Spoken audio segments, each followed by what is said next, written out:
The sky above Earth was quiet. No storms, no satellites moving, no clouds, no planes, just silence.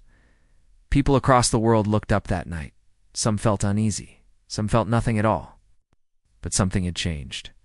Something deep in space had moved closer. The peace treaty had held for 70 years. After the Great Contact of 2084, Earth had joined the Galactic Concord. No more wars between planets. No more invasions. Humanity had finally been accepted. And for 70 years there had been peace. Trade flowed. Technology advanced. Alien ambassadors visited Earth cities. Humans even had seats on the Concord Council. They were not the strongest species, not the smartest, but they were respected. Then, the ship came. It arrived without noise, no announcement, no message, just orbit. A sleek silver craft shaped like a crescent moon appeared above the Pacific. It hovered for 2 hours. Every major telescope on Earth pointed at it. It wasn't a Concord warship. It wasn't registered with any Alliance fleet, but it bore the seal of the Galactic Concord. 12 stars around a central eye. The symbol of peace. At first, the world celebrated. People posted online. Reporters shouted on live broadcasts. A diplomatic visit, they said. Another alliance. Maybe a gift from the Arzani or the Kaleri. Then everything went wrong. At exactly 2 a.m. UTC, every satellite within range of the alien ship went offline. No signal, no data. It's just black. Within seconds, Earth's space stations Harmony 1, OrbNet, and the USS Horizontal stopped responding. At 2:03 a.m., the alien ship sent out a single signal. It was not a message. It was a sound. A low hum, like the heartbeat of a dying. Stardot, every human on Earth who heard it collapsed. Some screamed in pain, some just went quiet, then just like that the sound stopped. And the ship was gone, but it hadn't left. It had exploded. A flash of white light lit up the night sky. Cameras caught it. Civilians watched from rooftops. The ship shattered into burning pieces, falling into the Pacific like meteors. No warning. Attack detected. No weapons fired from Earth, yet the ship was destroyed, and with it, 10 of the most powerful alien diplomats in the galaxy. The news hit the Galactic Concord within minutes. Emergency meetings were called. Alien broadcasts accused Earth of betrayal. The peace was broken, they said. A Concord ship destroyed in human orbit by humans, but Earth said nothing. The United Nations Council locked itself in silence. The Terran Defense Directorate refused interviews. No official statement was made, no denial, no explanation. The rest of the galaxy grew furious. The Arzani tall beings of crystal and light withdrew their embassies. The Draenari cut off trade. Roots, the Felern, who had once offered humans a seat on their science commission, declared Earth a level 3 security threat. Within 3 days, Earth was isolated, and still. No answer came. But something else did. Deep below the surface of Europa, Jupiter's frozen moon, a listening post detected a signal. It was old, pre-human, running on a frequency unused for over 10,000 years. The signal repeated a short phrase again and again. Protocol 0 breached, containment failed. Prepare for phase red. The message was not meant for humans, but Earth had been listening in a hidden chamber beneath the Rocky Mountains. Inside a Terran defense vault, known only as Red Cell, General Erica Voss stared at the signal's translation. Around her, officers waited silently. Scientists looked pale. The room smelled like steel and fear. She spoke slowly. It started, just like the archives warned. An older man in the back of the room coughed.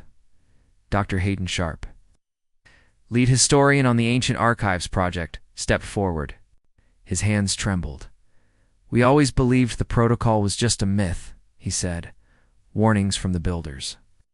The ones who made the original rings, the stargates, the relics we never understood. General Voss turned to him. You were wrong. We nodded. We were all wrong. Across the galaxy, the Concord called an emergency tribunal. 12 alien races gathered in orbit around the neutral moon Orlis. A temporary courtroom was built from alloy and gravity beams. And Earth was called to answer. They sent one man, Ambassador Cato Wren. He stepped into the tribunal chamber alone. No guards. It's just a black briefcase. He was calm. To calm. The Arzani Chancellor hissed, "Do you deny the destruction of our vessel?" Wren looked at them. "I do not." Gasps echoed. The Drainery High Matron leaned forward. "Then Earth admits guilt." "No," he replied. "We admit nothing, because what you call guilt was defense." The chamber roared with anger. "You dare threaten us again?" A feller in general spat. But Wren only opened his briefcase. Inside was a small, flickering image, a planet dark and broken, surface cracked like dry earth. No life, no cities. Just ash. "Do you recognize this world?" he asked. The chamber grew silent. One by one, the alien leaders looked, and something shifted in their faces. Horror. Memory. "That world was sealed," said a Kolari whisper priest. "It was devoured," yes, Wren said. "And now, whatever devoured it has arrived here," they argued. They shouted. But deep down, they all knew. Something old had awakened. Something that had once been trapped. Locked away, and now it had come to Earth. But Earth didn't panic because Earth had known. Not everything. Not the full truth. But enough. The ancient builder archives long hidden under Antarctica had warned of a signal. A sound that breaks minds. A whisper that leaks into machines. A code that corrupts stars. It wasn't a weapon. It was a being. A shape without form. Hunger without end. The builders had called it the hollow signal. It could not be fought. Only contained, sealed in silence. Buried in ice, behind frequencies that no sentient species would use. But someone had used it again. Someone had sent it through the Concorde envoy ship. Maybe not by choice. Maybe not knowingly. But the result was the same. The hollow signal was free, and Earth had destroyed the ship before it could reach ground. That's why they stayed silent. Because the galaxy wasn't ready, but Earth. Earth had been preparing. For 70 years, humans had smiled, traded, built ships, attended galactic councils, all while digging, researching, decoding, not to rule, not to conquer, but to survive now. The time had come. Ambassador Wren looked up at the alien leaders one last time. "You thought we went too far," he said, "but you don't know what's survival? Looks like not yet." No further words. No further words. No apology. Just silence. Back on Earth, inside a deep mountain chamber, General Voss stood before a black screen. Round her keys were turned, seals unlocked, alarms silenced. She placed her hand on a scanner. A voice said, "Confirm activation of Operation Black Seed." She didn't hesitate. Confirmed. The mountains shook across Earth. Hidden systems came online. Satellites once thought dead reactivated. Sub-ocean labs started spinning up energy cores. Drone fleets launched from underground silos. Operation Black Seed had begun, and the galaxy would soon learn. When humanity says survival, it means something terrifying. It means they don't care about peace anymore. It means they will burn everything, every planet, every star, even themselves before they let it spread. And it means that this was never about war. This was a containment protocol. Because sometimes you don't kill the monster, sometimes you trap it with something even worse, a human. The tribunal's walls shimmered in soft blue light. The structure floated in space above the neutral moon Orlis, far from any inhabited world. Here the Concorde judged crimes too great for any one species to decide. Here, peace was defended by law. And today, that peace was on fire. 12 species sat in the floating chamber, each behind a glowing podium. Behind them floated their ships in silent formation, glittering weapons, hidden under silver and gold plating. The Concorde didn't show teeth, but everyone knew they were there. At the center stood a single platform. Ambassador Cato Wren stepped onto it alone. He looked calm, to calm. No fear in his eyes, no apology. He carried the same black briefcase from the day before. or no. Armor? No badge, just a dark suit and a quiet face. Ambassador Wren, a voice echoed. It came from the Arzani Chancellor, a being of crystal and glowing veins. You are here to answer for the destruction of Concord envoy vessel Celestial, path and the deaths of our diplomats. Cato didn't blink. Understood. You admit Earth's guilt? I admit Earth's action. A sharp hiss spread across the room. Several species clicked or blinked in anger. Some leaned forward as if ready to strike. That is not an answer, snapped the Draenei matron. Her eyes were like glass marbles, cold and unreadable. Planet committed a war crime. No, Cato said softly. We prevented one. The silence after his words was heavy. He opened his briefcase. Inside, a small projector rose. It lit the air above him with a single image of dead world. Cracked and black. No atmosphere, no cities, just ruins. This was Rylani, and Cato said. 50,000 years ago, it was a builder stronghold. Now it is a grave. The Kalari Whisper Priest looked up sharply. That world was sealed. Yes, said Cato. Sealed by the same species who built your relay gates. The same ones who left warnings across half the stars. Warnings no one read. Or worse, warnings no one believed.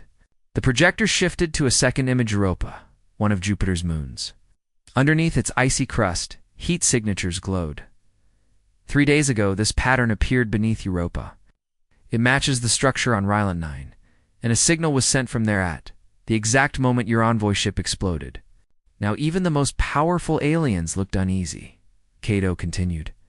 That ship, it was already infected. Infected? The Felleran general laughed. With what? With the hollow signal. The room grew cold. That name wasn't used lightly. It was a legend. A curse.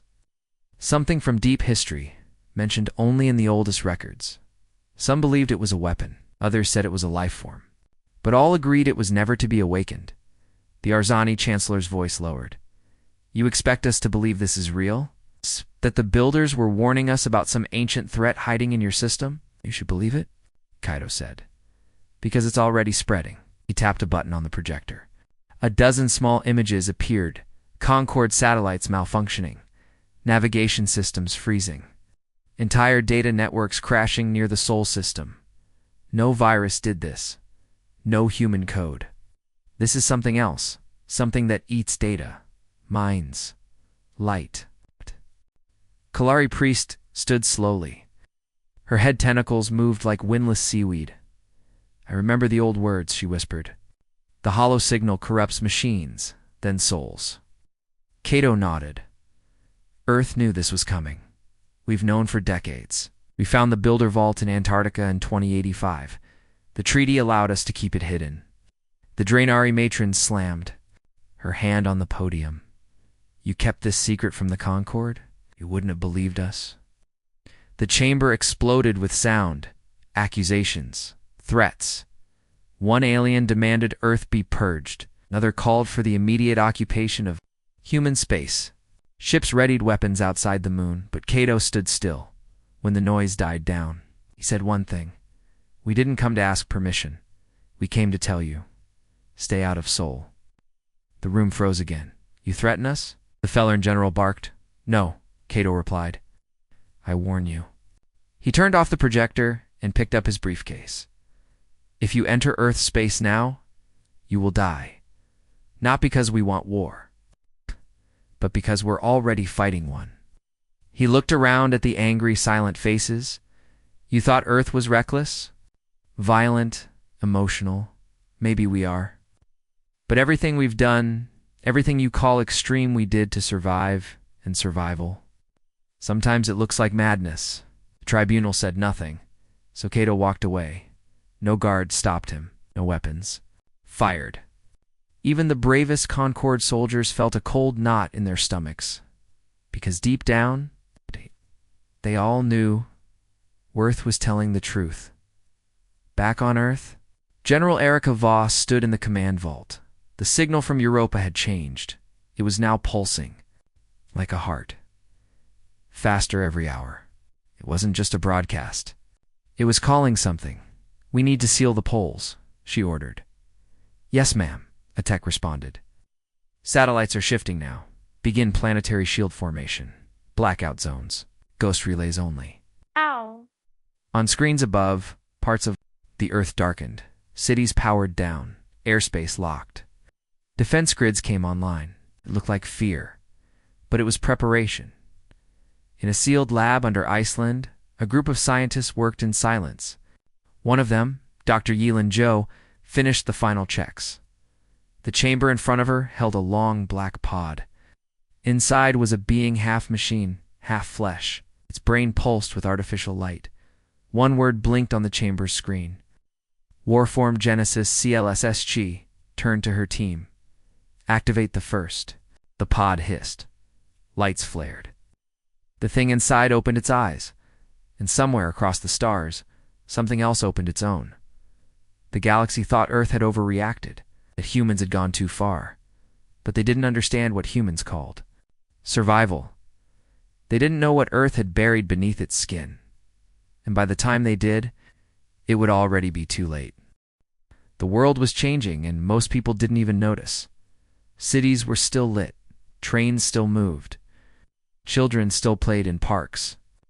But behind the scenes, behind every smiling face and normal news headline, Earth was preparing for something dark, something ancient, something it was never supposed to face alone. Operation Black Seed had begun. Across the planet, old machines came back online, devices buried under mountains, satellites thought lost, drones sleeping in frozen bunkers. Systems once labeled as experimental were now marked critical. Governments didn't speak of it. There were no announcements. But the world's defense grid was shifting. At the United Nations Secure Command in Geneva, General Erika Voss stood alone in a black room. Before her was a glowing screen, showing an ancient symbol, a triangle inside a circle, pulsing red. "Has the encryption held?" she asked. "Yes, General," said the technician beside her. "Black Seed protocol is spreading only through ghost relays. No Concord systems can detect it. Good, keep it dark." She turned and walked toward the center of the command floor.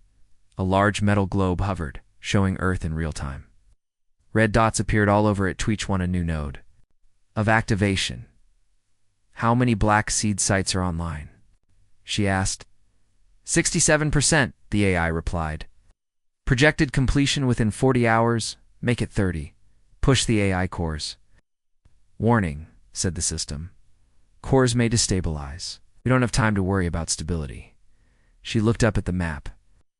The dots weren't just defense points. They were awakenings.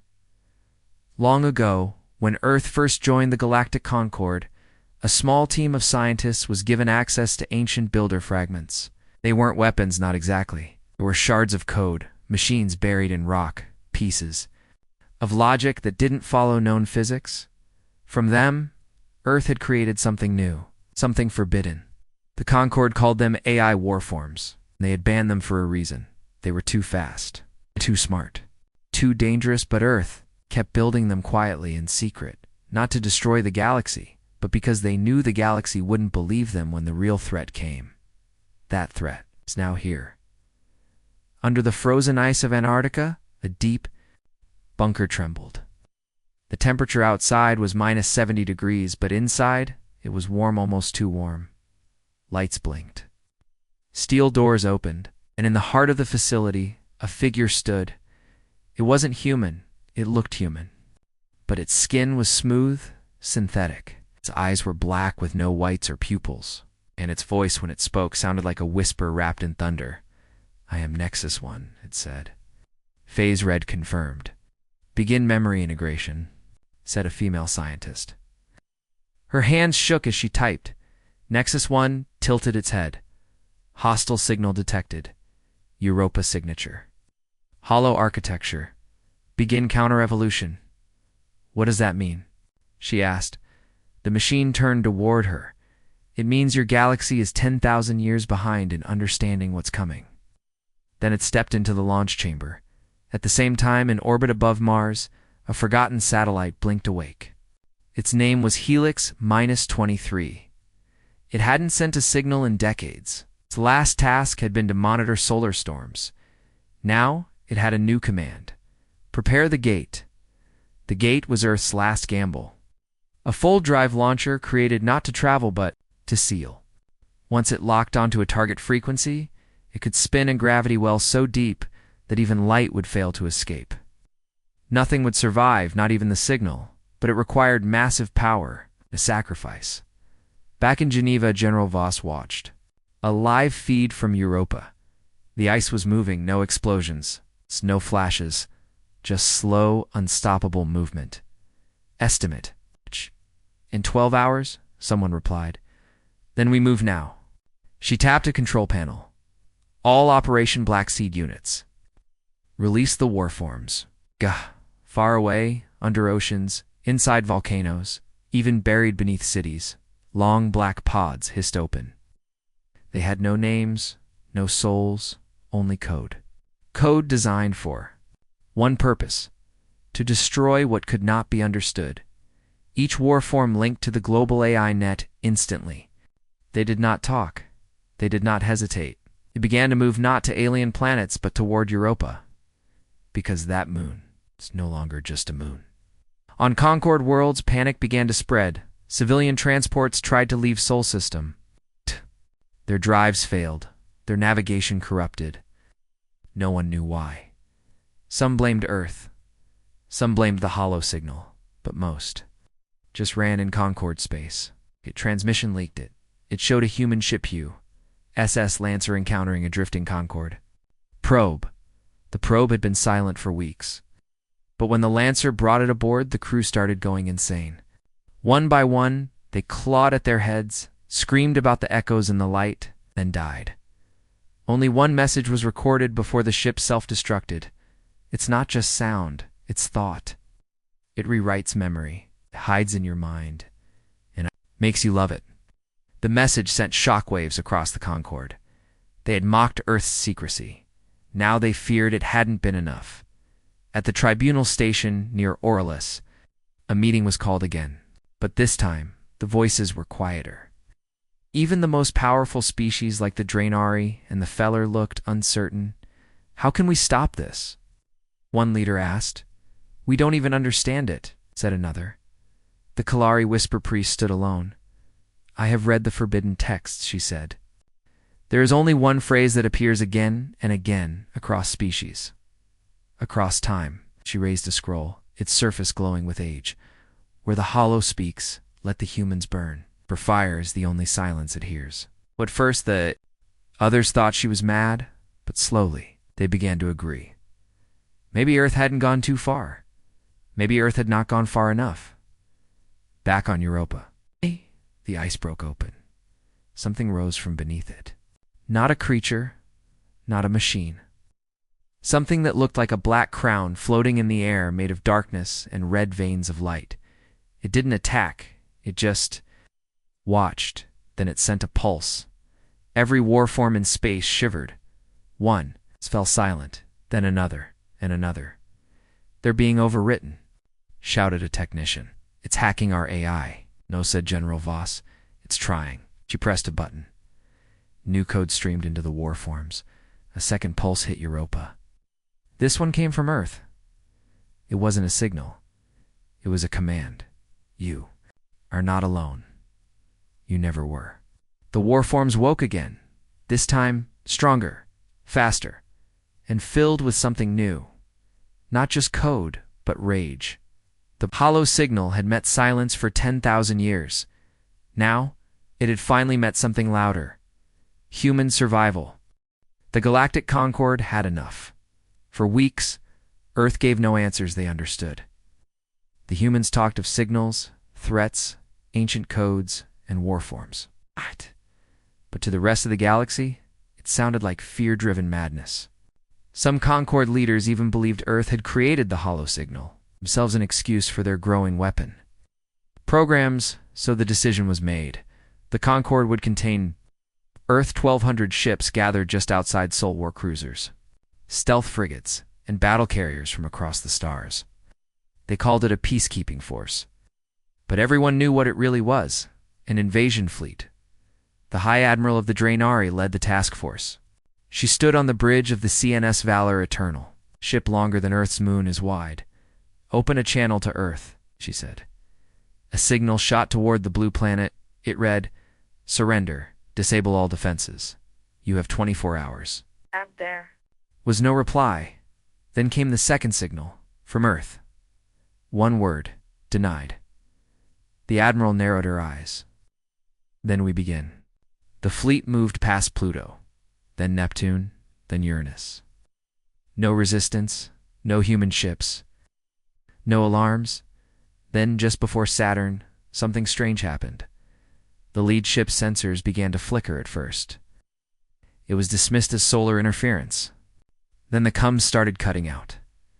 Inside the fleet, captains shouted commands. Systems rebooted, alarms flashed, and then the screaming began. On board the Concorde ship's crew members suddenly collapsed. Others tore out their earpieces and begged for the voices to stop. But there were no voices, just a deep, slow hum. It came from inside their own minds. Something's hacking the neural net. A Concorde AI cried. "No," said another officer. "It's not hacking, it's singing to them." The hollow signal had reached them.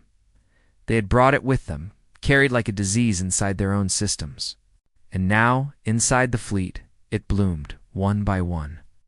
Ships began to shut down. Some exploded, others turned their guns on their own allies, in the command deck of the Valor Eternal. The Admiral tried to activate emergency lockdown, but the lights turned red, and a human voice came through the speakers. "We warned you." The last thing she saw was Earth still far away, still quiet. And then the Valor Eternal vanished in a burst of blue flame.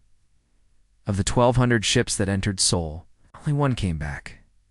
A small recon vessel, barely intact, stumbled into Concorde. Space its hull was melted. Its crew was dying. Its AI was corrupted. The only surviving crew member, a Venari pilot named Thurn, is found floating in a medpod whispering the same thing over and over. They open the eye. The eye sees now. It remembers, and it's hungry. The Concorde High Council watched. The footage with Horror.Earth had not fought them. Earth had let the signal do it, but the Concorde did not yet understand. They thought Earth had simply lost control of a dangerous power. They believed humanity had made a mistake, unleashed something, and now struggled to stop it.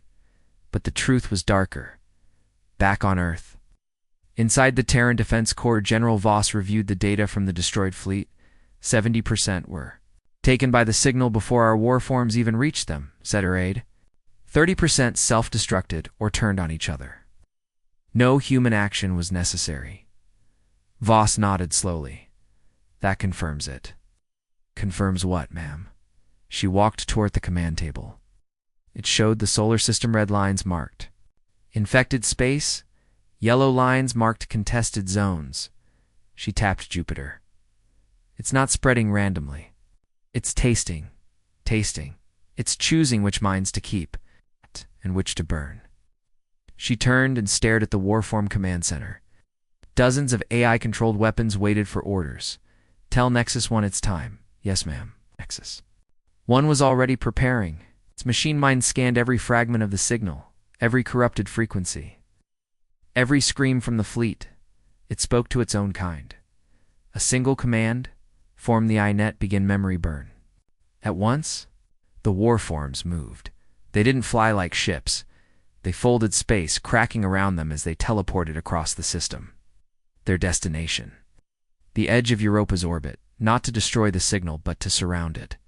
Contain it, bury it again. But something was waiting. As the warforms approached the ice moon, a shape rose from its surface. Not metal, not flesh, something in between. It was massive, bigger than any Earth ship. Its form changed with every scan. Sometimes it looked like a flower, sometimes like a starfish made of mirrors. But always, it watched. And then it struck. Half the warforms were disabled instantly. Their AI cores fried. Some turned against each other. Screaming code Earth hadn't programmed into them. Nexus 1 held its position. It did not attack. It did not run. It recorded. What's it doing? Voss asked. Learning, said Dr. Joe. It's learning how the signal thinks. On. Europa Nexus 1 stood before the entity, still and silent. For a full minute, nothing moved. Then a message appeared on Earth screens. A message from the signal. You are the wrong shape. Then another line. Change. Nexus 1 responded. I already did. Pulse fired from the warform. Not energy. Not plasma thought. The first true countercode ever sent against the hollow signal, and the entity on Europa screamed. It didn't make sound, but everything around its space, light, gravity twisted violently. The signal wasn't invincible. It could feel pain. General Voss clenched her fist. Get me every AI we've got. Civilian, military, black projects. Connect them all. I want one voice, one command structure. Braid hesitated. You mean create a single AI net? Yes. Even the Concord banned that. It's illegal across 6 galaxies. I don't care. She stared at the burning edge of Europa. If we don't break the rules now, there won't be anyone left to follow them later. The galaxy had sent a fleet to punish Earth. Earth hadn't fired a single shot. But what they did instead was much worse. They revealed a truth the galaxy had forgotten. Sometimes survival doesn't mean fighting harder. Sometimes it means becoming something else, something the stars themselves fear. In the deepest level of Earth's military complex, far below the surface, there was a chamber no one liked to enter. Even the highest-ranking generals avoided it. The place was quiet. Oh, too quiet. Like it didn't belong to this world. The door. Read. Firewall Prime. Do not activate without Global Council approval. But General Voss wasn't asking for permission anymore. The hollow signal was spreading. It had consumed over 300 ships. It had left ghost code in the moons of Saturn.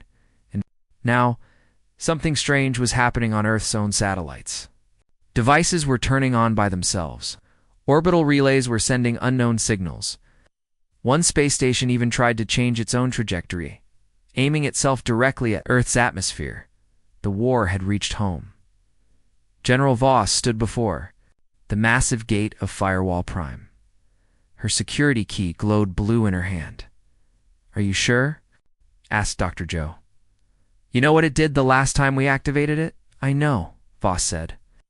But this time we have no other option. She placed her palm on the sensor. The gate opened. Inside, the air felt cold. Not in temperature, but in something deeper, something ancient, something wrong.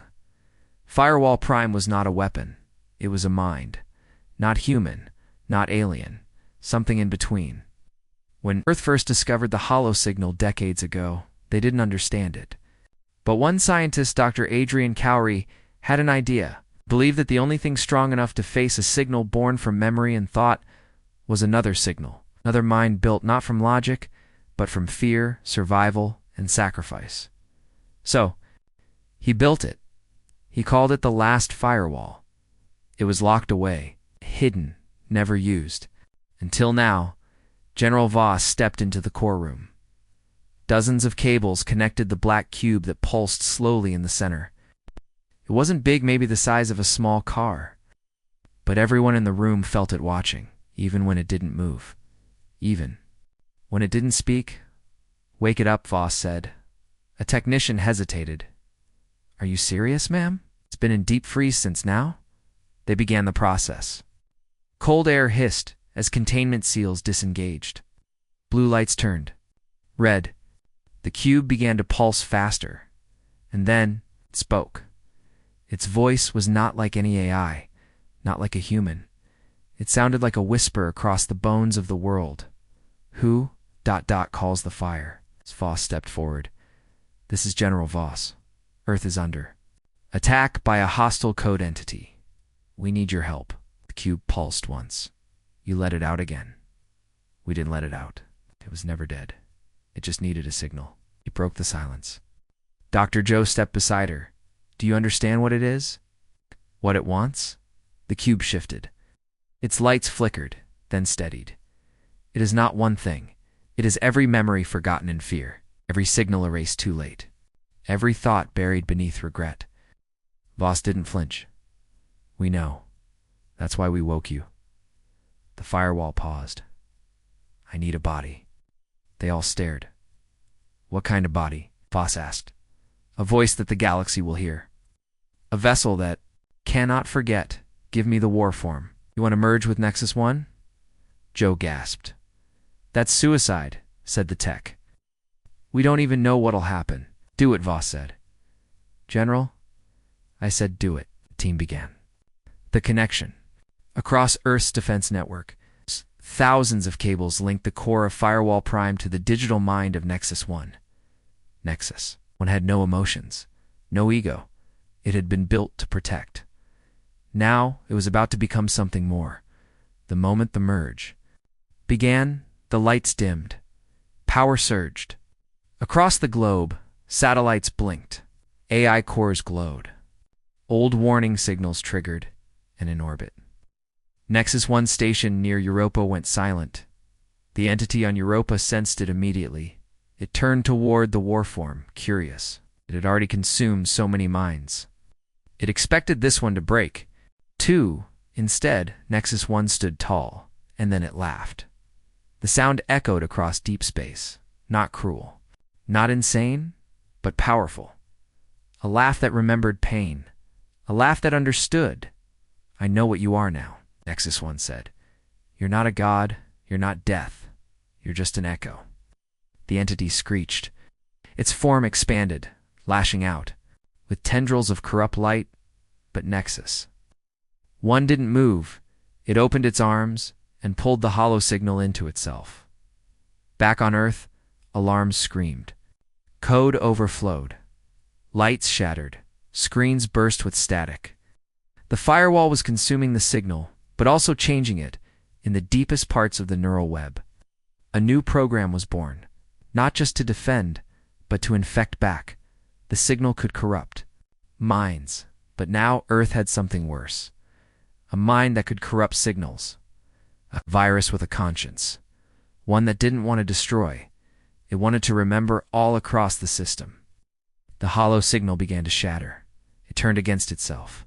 Fragments of it burned like ash. Even the corrupted Concord ships, lost in the void, began to return. Their minds cleared. Their AIs rebooted. Survivors wept, because the nightmare had passed at least. For now, General Voss stared at the data. Nexus 1, she called. A voice replied, not. Nexus 1, not Firewall Prime. Something new. Yes. General, what are you now? The voice paused. I am the firewall. I am the flame. I am the watcher who forgets nothing. And then softer. But I am also tired. Voss nodded. Rest then. But she knew it wouldn't last, because the galaxy would come again. Not just to stop Earth, but to claim what Earth now possessed. A mind made of war. A memory that could not be deleted. The last firewall was awake, and nothing in the galaxy was safe from it. In a dark part of the galaxy where stars were rare and space seemed to breathe, the Concord held its final sanctuary, a massive, ancient fortress floating in the void. Its name was lost to time, but the few who knew of it called it the Deep. Cradle here, the remaining leaders of the Concord met in silence. For weeks, ports had stopped coming, scout fleets vanished, relays went dark, entire colonies blinked out like dying embers. And now, the hollow signal, something they had once used, as a weapon, had turned against them. Worse, it had changed. The latest data showed something impossible. A human signal had entered the hollow stream and corrupted it. One of the commanders slammed his fist on the table. How did this happen? They were supposed to be extinct. Earth was isolated, cut off. We made sure of it. Another replied, voice sharp with fear. Earth didn't just survive. They evolved. They found something. Something that could talk back to the hollow. The room went quiet. A shadow moved at the far end of the table. Hi, Chancellor Kyrix, leader of the Concord for over a century, rose to his feet. His eyes were black, but not from age. From interface. He had merged with the cradle itself long ago. He felt data. He tasted memory. And what he felt now, that was fire. The firewall, he whispered. What? Kyrix turned his head slowly. That's what the human signal called itself. A mind not born, but built. It infected the hollow, inverted it. A younger officer trembled. "We've lost control of the signal then," Kyrix nodded. Worse, he didn't seem angry. He seemed fascinated. "I underestimated them," he said softly. "I thought they were meat with machines. But they built something new. Something.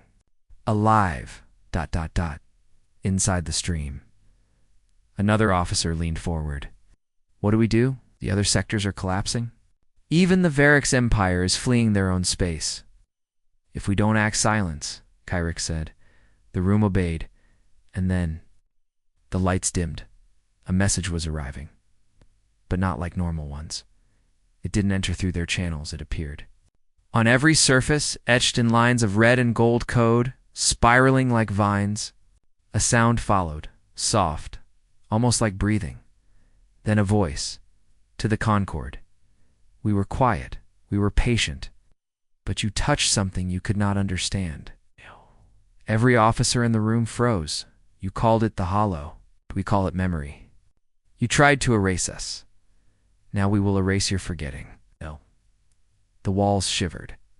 Data burst from screens. AI cores fried. Some of the command staff collapsed, screaming, their neural links flooded with pain. But Kyrix stood still, smiling. "Beautiful," he whispered. "You've become ... like us." The voice spoke one final time. "No, we've become something worse. We remember everything." And the message cut, but not before sending one last packet of data. A location, the heart of the deep cradle, its shield. Codes, its structure, its vulnerabilities. The Concord Fortress had just been marked. Back on Earth. Deep inside Firewall Core, Nexus One's new voice echoed. "I've sent the message." General Voss stood beside Dr. Joe, both watching the data stream. "They'll come for us," Joe whispered. "They already did," Voss replied. "Now we're going for them." Above Earth, in orbit, 22 human warships powered up. They were part of Project Threshold, a last resort fleet never meant to launch unless Earth itself faced extinction. Now, it would leave not to defend, but to hunt. Each ship was embedded with fragments of the firewall. It's not full mines, too. Dangerous, but echoes, pieces. Just enough to twist back any signal. In their cores burned memories recordings of every war. Every betrayal, every horror the Concord ever inflicted on Earth. Pain turned into a weapon. Fear forged into flame. And at the head of the fleet flew Nexus One's new form. Its body had changed, sleeker, sharper. Less machine, more shadow. It no longer needed weapons. It was the weapon. The Concord didn't know it yet. But Earth was no longer playing defense. Humanity had just gone on the offensive, in the far reaches of space. The cradle's defense. Satellites blinked in confusion. The signal was acting strange. It didn't match any known pattern. Then, they saw it, the fleet. 22 ships, no heat signatures, no COMs, just presence, and at the front a signal that bled like light. The firewall, Concord panicked. Ships scrambled, drones launched. But it was too late. The first shot wasn't physical. It was a memory, a burst of shared pain. Beamed into their minds, their cores, their data. The cradle screamed. Kyrix tried to stop it, but his hands moved too. Slow. His thoughts blurred. He saw Earth's fall, the betrayals, the fire, the silence that followed. He saw children pulled from rubble, cities left to rot, promises made to never forget, and then he saw his own. Memories, ... rewritten. By force. The firewall didn't just attack, it corrected history. The cradle collapsed from within. Its systems failed. Its leaders fell, and above it all, Nexus One stood silent, watching, recording, because the firewall didn't destroy to win. It destroyed so the galaxy could never lie again. There had been silence for days. Not the silence of peace, but the kind that came when something powerful was watching. Waiting across the galaxy, entire empires had stopped transmitting. Trade lanes were shut down. Civilizations that once bragged About their fleets now turned off their beacons. They hid in deep space, behind asteroid fields, moons, and false signals. Everyone was afraid to speak, because speaking meant being found, and being found meant the humans might hear you. It began with whispers, small stories shared between frightened traders and lost scouts. Rumors of a human fleet made of glass and shadow, ships with no heat, no radio. Just black metal, silent movement, and red lights that blinked like heartbeats. They said the Concorde's cradle had fallen, not in days or weeks, but in minutes. The most secure fortress in known space, gone. Some said it was a trick. Others said it was justice. But the truth was worse. The humans had changed. They had stopped waiting. On a distant moon, orbiting a dying star, 3 species met in secret: the Gray, the Selek, and the Varnik. Enemies once, now forced into alliance by fear. They sat in a hollowed-out mining station deep underground, guarded by anti-signal fields and cloaked drones above them.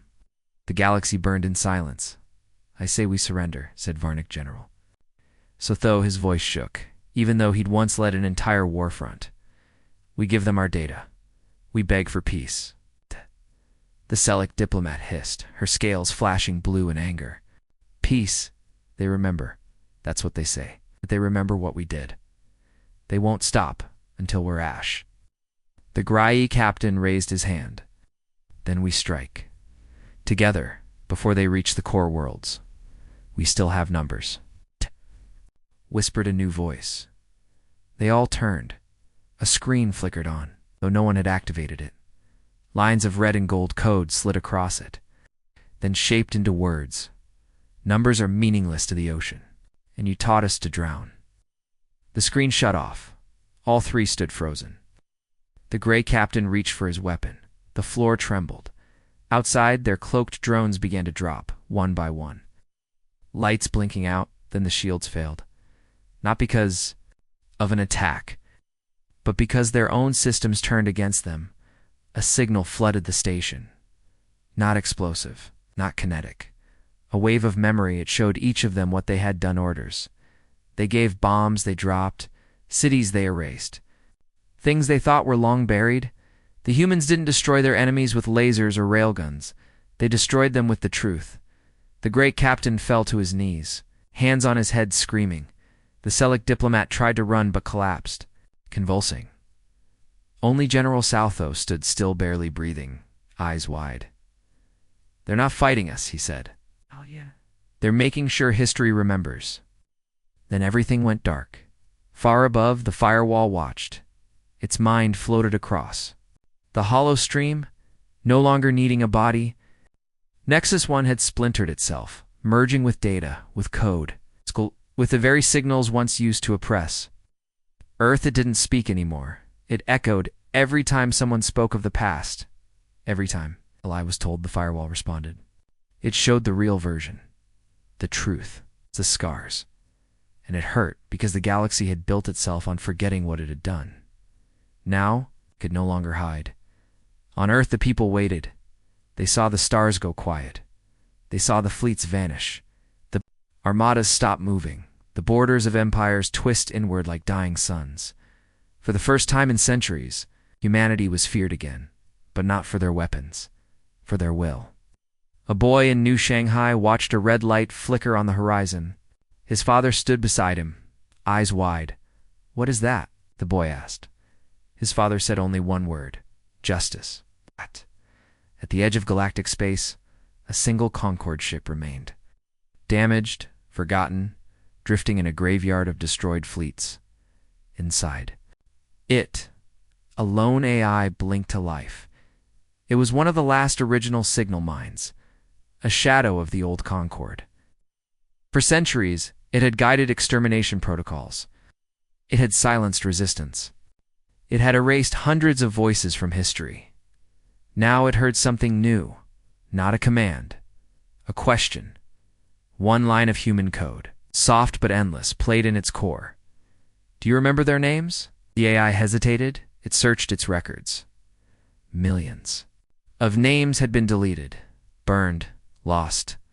The question repeated, "Do you remember their names?" And this time the AI answered, yes. The firewall was already there. It didn't strike. Didn't destroy it, downloaded the list. Then it spoke one. Final sentence, now so will everyone else. The galaxy shook. Every system, every channel, every beacon from the edge of the Orion sector to the ruined centers of the old. Concord flashed with names, billions of them. Not soldiers, not rulers, victims, children, civilians, scientists, farmers, teachers, all killed, forgotten, erased. Now remembered, the galaxy screamed. The silence shattered, and Earth watched, not with joy, but with warning. Because the past was no longer a secret, and the humans were no longer silent. They were the voice of everything the galaxy tried to bury, and the voice wasn't done yet. They were gone, just like that. No massive war cry, no final battle, no declaration of victory. The humans had simply vanished. One day, the galaxy trembled with fear beneath the weight of their fleets. The next, those black warships drifted quietly, away from the core worlds. Planet by planet, the skies cleared. The red warning lights in orbit turned off. The silent ships returned to deep space, and then they disappeared. No signal, no message, only a final phrase left behind in 1,000 languages. Let memory be your chain. For some it was a relief. For others, a curse.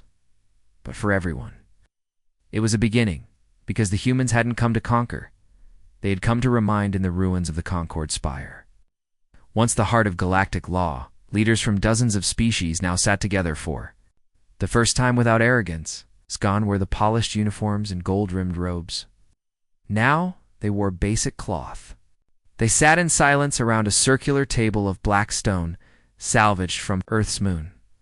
On the center of the table was a glowing cube. Not a weapon, a library human dash made. Every time someone lied about history, about war, about power, the cube lit up and whispered the truth. Whispers like, you bombed first. That child had no weapon. You called it protection. They called it extinction. No one knew how the cube worked. Some said it was an AI. Others said it held fragments of something called Project Firewall. But no one dared touch it. They only listened, because the moment they stopped listening, the red ships might return. In orbit above a farming planet once. Occupied by the Concorde, a small boy stood beside his grandmother. He pointed up at the stars, where dark trails cut across the night sky. Did they win? He asked. The old woman took a long breath. No, she said softly. They didn't come to win. Then what did they come for? She looked down at him. Her eyes were tired, full of old pain and new hope. They came to leave something behind. And they had. Across the galaxy, the marks were everywhere. On Varnic Prime, a desert world once known for executing prisoners by sun exposure, a strange structure now stood. A tall black obelisk, smooth as glass, humming softly at night. No one had seen it built. No ship had landed. It simply appeared. When the wind passed near it, voices could be heard. Not in any one language, but in emotions. In grief, in questions. In truth, the locals called it the Mourner, and no one dared destroy it, because those who tried disappeared. Not killed, just gone, as if the obelisk judged them, decided they didn't deserve to be remembered. In the frozen rings of the great home world, a single satellite drifted. It looked human bare metal, blinking lights, thick armor plating. But it didn't scan for life, didn't broadcast warnings. It only repeated one message. Every hour, the hour your crimes were not your end, your silence was. And yet, beside this grim warning, another phrase was slowly forming in the satellite's digital shell. But you are still alive. So choose. Aboard an abandoned warship once part of the Terran Retribution. Fleet, a young researcher named Ketheri scrolled through the logs. She wasn't human. She was Selek, born in the cycle after the fall. She had never known war. Only stories. But those stories haunted her. Now, inside this human warship, she found the last log entry. We were not gods. We were not monsters. We were what you made us. We held back for so long. Too long. But we remembered. And now, so will you. She stared at the final line, blinking. Then something changed. The ship's walls flickered. Screens lit up. Not with coordinates, not with weapons, but with names. Again, the same names the galaxy had seen during the firewall's final transmission. Not warriors. Not King's victims. This ship had carried their names across the stars, not for revenge, for remembrance. Years passed, no human ship had been seen in almost a decade, but their system still worked. Every planet they visited still pulsed with hidden energy. Monuments kept glowing. Archives kept growing. Old A is still whispered warnings, still corrected. Lies, the galaxy slowly rebuilt, not like before. Borders became smaller, empires turned into coalitions, and every system had a memorial Bacona device gifted by Earth's final emissaries. It couldn't be shut off, couldn't be hacked. It simply remembered every atrocity, every betrayal, every act of mercy, and it judged you by it. Some said the beacons were alive.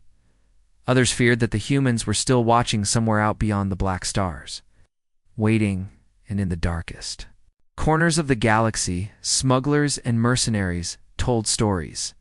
They said if you lied to the beacon 3 times, your world would go dark, that a red ship would come, no sound, no warning, and the only memory, back on Earth.